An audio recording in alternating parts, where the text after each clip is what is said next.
In the bustling city of Tarsus around the year 5 AD, a child named Saul was born. Nestled in the region of Cilicia, a crossroads of cultures, Saul would grow into a man whose life would dramatically alter the course of history. He was a Jew, a proud member of the tribe of Benjamin, and a Roman citizen, a rare and valuable privilege, perhaps inherited from ancestors freed from Roman slavery. Saul was no ordinary man. He was a scholar trained under the esteemed Gamaliel, a master of Jewish law. He was also a craftsman, his hands skilled in the art of tent-making, a practical trade he would later use to support himself on his arduous journeys. He was a Pharisee, a man of unwavering devotion to the laws of his forefathers. But Saul harbored a fierce zeal, a burning conviction that drove him to action.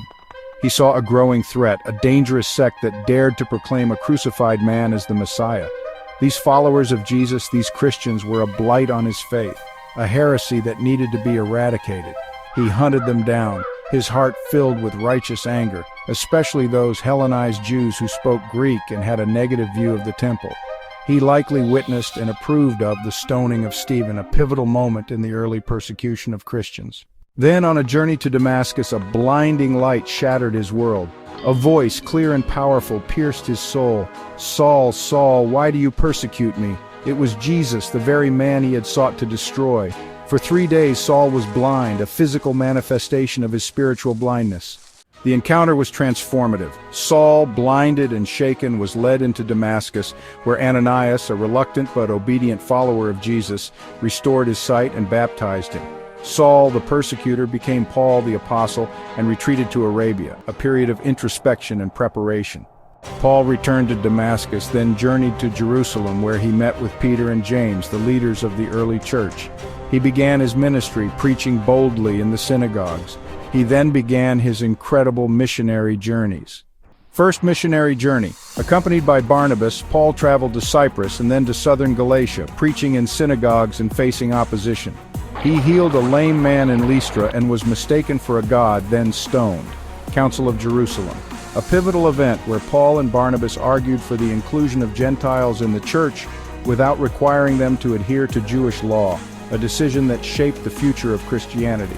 Second missionary journey. Paul, now with Silas, traveled through Asia Minor and into Europe, establishing churches in Philippi, where he and Silas were imprisoned and miraculously freed, and in Thessalonica and Berea. He preached to the philosophers in Athens on Mars Hill. Third missionary journey. Paul spent 3 years in Ephesus, a major center of trade and religion, where he faced significant opposition from those who profited from pagan worship. He returned to Jerusalem, bringing with him the fruits of his labors, the offerings of the Gentile believers, but his presence stirred controversy. Accused of bringing a Gentile into the sacred precincts of the temple, he was arrested.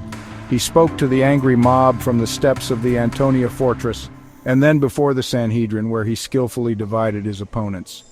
He stood before Roman governors Felix and Festus, his voice ringing with conviction, his words a testament to his unwavering faith. He appealed to Caesar, exercising his right as a Roman citizen. Finally, he was sent to Rome, the heart of the empire, where, according to tradition, he spent 2 years under house arrest, continuing to preach and write letters. It is believed that he was executed in Rome, around 64 or 65 AD, during the reign of Nero. Paul's story is a testament to the power of transformation, a story of a man who found redemption and purpose in the service of a faith that once he sought to destroy. His legacy endures, his letters forming a significant part of the New Testament, his words echoing through the centuries, shaping the course of Christianity.